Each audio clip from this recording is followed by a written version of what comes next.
नमस्कार मंडळी. मी जया शेतकरी. जया शेतकरी ब्लॉगमध्ये तुमचं स्वागत करते. खूप दिवस झालं मी यूट्यूबवरती आहे, पण मी कोण आहे, काय आहे याची ओळख मी तुम्हाला बिलकुलही दिली नाही. मी हसत असते, मी सगळ्यांशी बोलत असते आणि बघा सगळ्यांशी अशी संवाद साधत असते. तुम्ही खूप छान प्रतिसाद देता.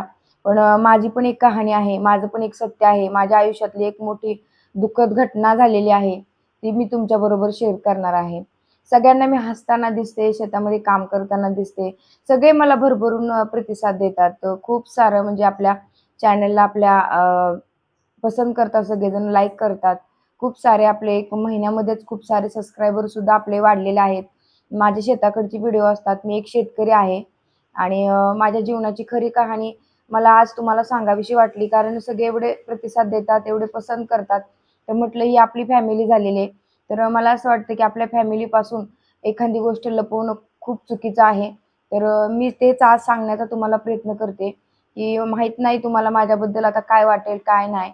पण एक खरी जी परिस्थिती आहे, सत्य परिस्थिती, ते मी तुम्हाला आज सांगते. माझ्या जीवनाची खरी हकीकत काय झाली, कशी झाली आणि काय आहे माझी खरी दुनिया.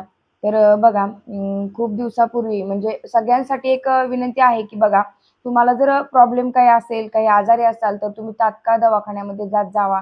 कोणतंही दुखणं अंगावर काढत जाऊ नका आणि लवकर त्याचं म्हणजे निदान होतं आणि उपचार केले तर लवकर त्याचा म्हणजे आपल्याला रिझल्ट पण येतो. पण बघा माझ्या जीवनात अशी एक गोष्ट घडली आहे, की आम्ही ती लवकर म्हणजे निदान झालं नाही त्याचं. आम्ही लवकर दवाखान्यात गेलो नाही. म्हणून मला माझ्या लाईफमध्ये खूप मोठं म्हणजे संकट माझ्यावरती आलेलं आहे. म्हणजे मी आता खूप हॅपी आहे. असं काही नाही, की मी नाराज असते वगैरे. आहे मी खूप हॅपी आहे. खूप माझ्या आयुष्यात म्हणजे खूप स्ट्रगल जरी माझं झालं असेल, पण मी खूप आता हॅपी आहे. तुम्ही पण हॅपीच राहत जावा आणि अजिबात दवाखान्याच्या बाबतीत रिस्क घेत जाऊ नका. हेच तुम्हाला सांगते. तर खूप दिवसापूर्वी म्हणजे एक एक 14 ते 15 वर्षापूर्वी अ, मला ना एक किडनी स्टोनचा प्रॉब्लेम झाला होता. तर माझा किडनी स्टोन जो आहे, तो पहिल्या स्टार्टिंगला तर 10 एम-एमचा होता. डॉक्टरांनी सांगितले, की तुम्हाला ही किडनी स्टोनचा प्रॉब्लेम आहे, तर किडनी स्टोन तुम्हाला काढावा लागेल. तर बघा सगळ्यांना किडनी स्टोन असतो. तर मी सगळ्यांना एकच सांगते, की बघा किडनी स्टोन आपण खूप हलक्यात घेतो. बघा किडनी स्टोन प्रत्येकाच्याच घरामध्ये 1, 2, 3 तरी पेशंट किडनी स्टोनचे असतातच. तर त्यांना विनंती करते मी लवकर निदान करा. तर काय झालेलं आहे माझ्या आयुष्यात मला या किडनी स्टोनमुळं एक किडनी गमवावी लागलेली आहे. बघा आता तुम्ही म्हणसाल तुम्हाला खरं पण नाही वाटणार, की मी एकाच किडनीवरती आहे. तर खरंच मंडळी तुम्हाला म्हणजे माझी फॅमिली आहात म्हणून खरं सांगते, की मी एका किडनीवरतीच आहे. माझ्या जवळचे व्यक्ती आहेत आपल्या चॅनलवरती त्यांना माहिती आहे, की मला एकाच किडनी आहे. पण तुम्हाला सगळ्यांना माहिती नव्हतं म्हणून मग मी आज म्हटलं एक व्हिडिओ नक्कीच बनवावा. तर माझी किडनी का गमवावी लागली? तर बघा आमची परिस्थिती खूप हालाकीची होती आणि ज्यावेळेस माझं लग्न झालं, मी नांदायला आले. खूप चांगलं असं चाललं होतं. सगळी लाईफ अशी व्यवस्थित चाललेली होती. पण काय व्हायचं मधल्या-अधल्या काळामध्ये माझं पोट दुखायचं थोडं-थोडं. तर मग पोट दुखायचं तर असं वाटायचं ना घरच्यांना, की पोट दुखतं ही नॉर्मल गोष्ट आहे. आता आम्ही खेडेगावात असल्यामुळं इथं आम्हाला काही मोठे दवाखाने वगैरे नाहीयेत इकडं. आणि लगेच चेकअप सोनोग्राफीपर्यंत आपण लगच्या लगी विचार नाही करत पोट दुखतंय तर आपण साध्या दवाखान्यामध्ये जातो, गोळ्या घेतो आणि पोट दुखायचं राहिलं, की इट्स ओके. बरोबर आहे म्हणतो, ठीक आहे. पोट दुखत असेल सिंपल आहे म्हणतो. पण हीच गोष्टी जर माझ्या बाबतीत इतकी गंभीर झालेली आहे, तुम्हाला मी शब्दात सुद्धा सांगू शकत नाही, की किडनी स्टोनमुळे माझी किडनी गमवावी लागली मला. तर का गमवावी लागली? आणि बघा ते सांगते मी तुम्हाला. माझ्या स्टार्टिंगला 10 एम-एमचा किडनी स्टोन होता माझ्या किडनीमध्ये. डॉक्टरांनी मला सांगितलं होतं, की किडनी स्टोन हा किडनीमध्ये आहे. तुम्ही ना किडनी स्टोनचं ऑपरेशन करून घ्या किंवा तुमचा स्टोन काढून घ्या. तुमच्या पद्धतीने बघा. पण आमच्या घरची परिस्थिती एवढी म्हणजे ही नव्हती, हलाखीची होती. तर आमच्या सगळ्यांनी घरच्यांनी असं म्हटलं, की किडनी स्टोन काही नाही. आयुर्वेदिक औषधाने विरघळून जातो किंवा सिंपल अशा औषधाने विरघळून जातो. तर नाही का कानामागं टाकली ती गोष्ट आणि 10 एम-एमचा किडनी स्टोन आपला 16 एम-एमवरती गेला. नंतर परत चेकअप झालं त्यावेळेस 20 एम-एमचा किडनी स्टोन झाला. तरी पण मी आयुर्वेदिक औषधं घेत राहिले. घरचे घरगुती म्हणजे नाही का औषधं, घरगुती औषधं असतात, ती घेत गेले, घेत गेले असंच जवळजवळ माझे 4 ते 5 वर्ष ह्या किडनी स्टोनमध्ये गेली. कारण किडनी स्टोन हा माझा कमीच झाला नाही. उलट माझा किडनी स्टोन वाढतच गेला. 20 पासून किडनी स्टोन माझा 27 पर्यंत गेला. मग ज्यावेळेस आम्ही चेकअप केलं, तर बघा जो 10 चा किडनी स्टोन होता, तो आता 27 चा झालाच होता आणि त्याचबरोबर छोटे-छोटे 12 14 असे 10 4 असे मुतखडे सुद्धा भरपूर सारे मला झाले. आणि मग त्यावेळेस म्हणजे माझी परिस्थिती खूप बिकट झाली. त्यावेळेस मला एवढं म्हणजे किडनी स्टोन पाईपमध्ये जे आपले युरिन पाईप असते, त्या पाईपमध्ये फसला गेला आणि त्याने पूर्ण माझी किडनी आणि तो पाईप सेप्टिंग केला. त्यावेळेस एवढं सगळं झालं, त्यावेळेस मात्र मला सोसना गेलं. म्हणजे काय झालं, की माझी ती परिस्थिती मी तुम्हाला शब्दात नाही सांगू शकत. पण सोसना गेलं मला म्हणजे बिलकुलच सोसना माझी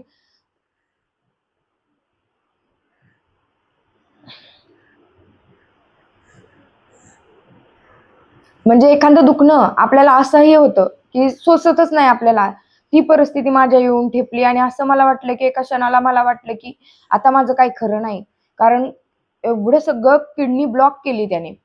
तर मला वाटलं आता माझं काही खरं नाही, आता मी वाचतच नाही. त्यावेळेस मग घरच्यांनी माझ्या बघितलं तर बापरे! म्हटले एवढं सगळं झालं. डॉक्टरांनी चेकअप केलं आणि ते झालं, की एवढा मोठा नाही का किडनी स्टोन आहे आणि आता ह्यांचं काही खरं नाहीये. आता किडनी काढावीच लागेल.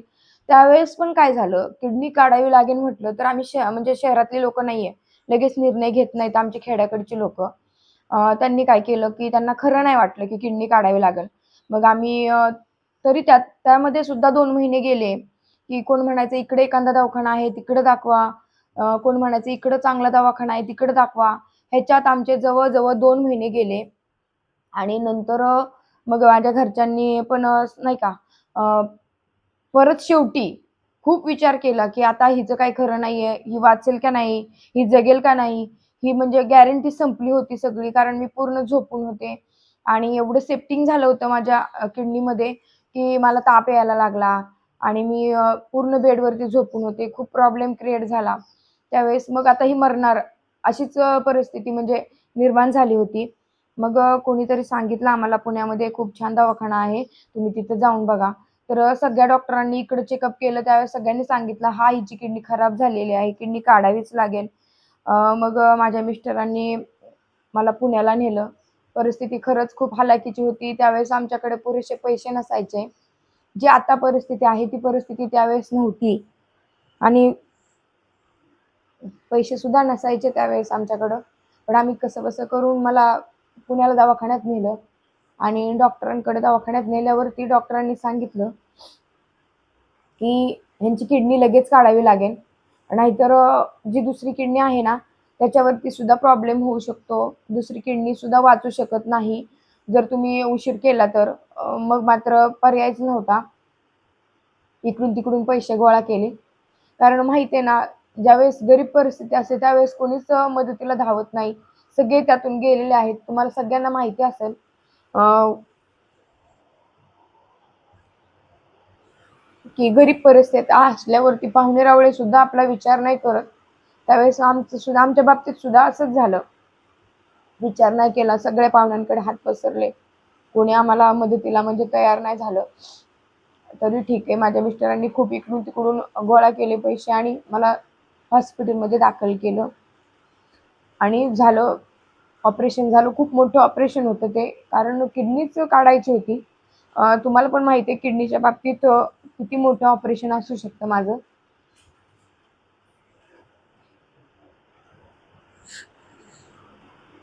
आणि किडनीचं ऑपरेशन 4 तास चाललं माझं. ज्यावेळेस माझं ऑपरेशन झालं आणि डॉक्टरांनी सांगितलं, की ऑपरेशन जरी झालं असलं, तरी ह्यांची परिस्थिती म्हणजे खूप बिकट माझी शरीराची परिस्थिती खूप बिकट झाली होती. कारण मी खूप दिवसापासून त्रस्त होते किडनी स्टोनमुळं आणि खूप वेळ गेला होता आम्हाला किडनीच्या बाबतीत म्हणजे नाही का, इकडे चेकिंग कर, तिकडे चेकिंग कर. मी पूर्ण वीक झाले होते. माझ्यामध्ये ती ताकदच राहिली नव्हती. पण बाहेरचं म्हणजे नाही का रक्त मागवून, रक्त भरून माझं ऑपरेशन केलं आणि ज्यावेळेस माझं ऑपरेशन झालं त्यावेळेस सुद्धा डॉक्टरांनी सांगितलं, की आता ह्या वाचू नाही शकत.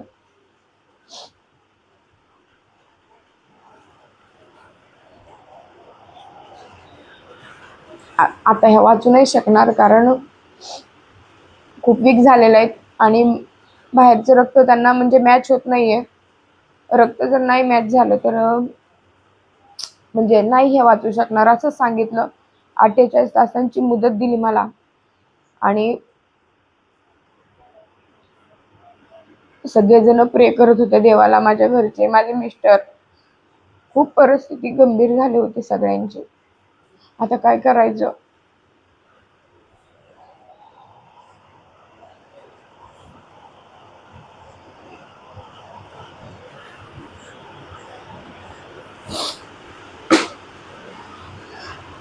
माझी आई असतील, माझे बाबा असतील, सगळेजण टेन्शन मध्ये होते खूप सारे. सगळे बाहेर बसून रडत होते. म्हटले खूप मोठं माझी मुलगी गमावली. आता प्रत्येक आई बापाला वाटणारच ना.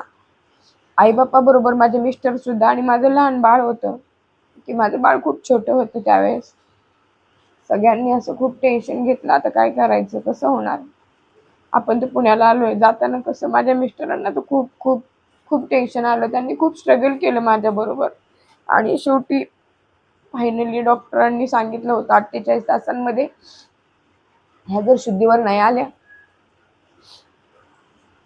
तर काहीच खरं नाही, आम्ही नाही वाचवू शकत पेशंट. आणि मग तुम्हाला सांगते, रक्त मॅच झालं फायनली आणि मी वाचले. वाचल्यावरती मी जवळजवळ 1 महिना हॉस्पिटलमध्येच होते. 1 महिना हॉस्पिटलमध्ये होते मी. आणि बघा मी आता तुमच्या समोर आहे. खूप जपलं माझ्या मिस्टरांनी नंतर मला. खूप हालाकीची परिस्थिती होती, गरिबी परिस्थिती होती. त्यातून सुद्धा खूप सावरलं मला. आणि खूप असं आता सध्या सुद्धा खूप मला म्हणजे माझी साथ देतात आणि ओझं उचलून नाही द्यायचं, माझी काळजी करायची. मी आता खूप स्ट्रॉंग आहे बरं, तुमच्या समोर बसते. डोळ्यात पाणी आलं कारण पहिल्या आठवणी होत्या. मी खूप स्ट्रॉंग आहे मनाने सुद्धा. आणि त्याचबरोबर माझ्या मिस्टरांनी खूप मला साथ दिली आणि आता सध्या सुद्धा खूप काळजी करतात लहान बाळासारखी, जे की मी एकटीने कुठं नाही जायचं, परत मी एकटीने काम नाही करायचं. तुम्ही मला व्हिडिओमध्ये बघता ना, फक्त मीच दिसते तुम्हाला. असं वाटत असेल की हां, ही एकटीच काम करते, तर असं नसतं. कॅमेऱ्याच्या पाठीमागे सगळे असतात. सगळे साथ देतात. आम्ही सगळे मिळून काम करतो. मी जे काम करते ते हलकं-फुलकं काम करते. कारण मला जड काम करणं म्हणजे होतच नाही माझ्याच्याने आणि डॉक्टरांनी पण सांगितलेलं जड काम करायचंच नाही. तर मी जड काम करतच नाही. आणि बघा मी 4 भिंतीच्या आतमध्येच राहायचे. तर मग मी नाही का आता तुमच्या पुढे सोशल मीडियावरती आल्यामुळं तुमच्या पुढं आहे आणि खूप छान वाटतं मला. सगळेजण भरभरून सपोर्ट करतात, साथ देतात. पण त्यांना ही माझी कहाणी माहिती नव्हती. त्यामुळं मी सगळ्यांना एकच संदेश देईन, किडनी स्टोन छोटा असो किंवा मोठा असो, सगळ्यांनी त्याचे गांभीर्य म्हणजे पटकन लक्षात घेतलं पाहिजे आणि त्याचं निदान केलं पाहिजे. दवाखान्यात गेलं पाहिजे आणि म्हणजे बघा, डॉक्टर देव असतात. मी वाचलेली आहे, तुमच्या समोर आहे. आज जवळ-जवळ माझ्या ऑपरेशनला 15 वर्ष पूर्ण झालेली आहेत. तरीसुद्धा मी एकदम स्ट्रॉंग आहे आणि हेल्थच्या बाबतीत खूप चेकिंग चालू असतं माझं. माझी दुसऱ्या किडनीची पण चेकिंग चालू असते, पण नो प्रॉब्लेम. माझ्या दुसऱ्या किडनीला काहीच प्रॉब्लेम नाहीये. आणि तुम्हाला एकच सांगते, की नक्की सगळ्यांनी किडनी स्टोन असेल तर लवकरात लवकर निदान करा आणि लवकरात लवकर बघा. सारखी सोनोग्राफी करत राहावा. जसं माझ्या बाबतीत घडलं तसं तुमच्या बाबतीत घडायला नको. आणि नाही का घरच्यांनी सुद्धा बघा, आमची गरीब परिस्थिती असल्यामुळे माझ्यावरती वेळ आली. पण काही लोकं परिस्थिती चांगली असताना सुद्धा म्हणतात, किडनी स्टोन सगळ्यांनाच असतो, त्याला काय तेव्हा? तर असं करू नका प्लीज माझ्या भावांनो-बहिणींनो.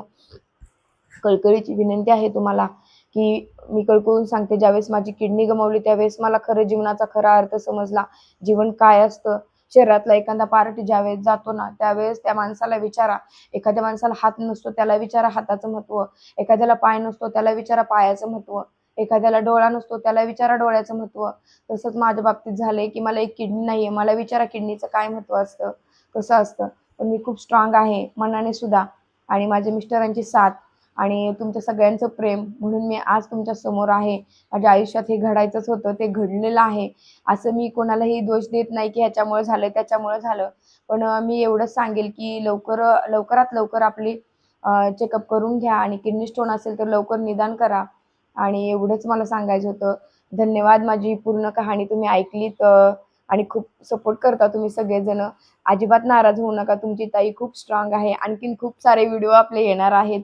माझ्या व्हिडिओला तुम्हाला जर माझे व्हिडिओ आवडत असतील शेतामधले शेतकऱ्याचे व्हिडिओ तर लाईक करा, शेअर करा तुमच्या मित्र-मैत्रिणींपर्यंत आणि नवीन असाल आपल्या जया शेतकरी ब्लॉगवरती तर आपल्या जया शेतकरी ब्लॉगला लवकर सबस्क्राईब करून घ्या. म्हणजे माझे पूर्ण व्हिडिओ तुम्हाला पाहायला भेटणार आहेत. आणि धन्यवाद. मला आता बाय करा. आपण भेटूया नवीन व्हिडिओमध्ये. श्री स्वामी समर्थ.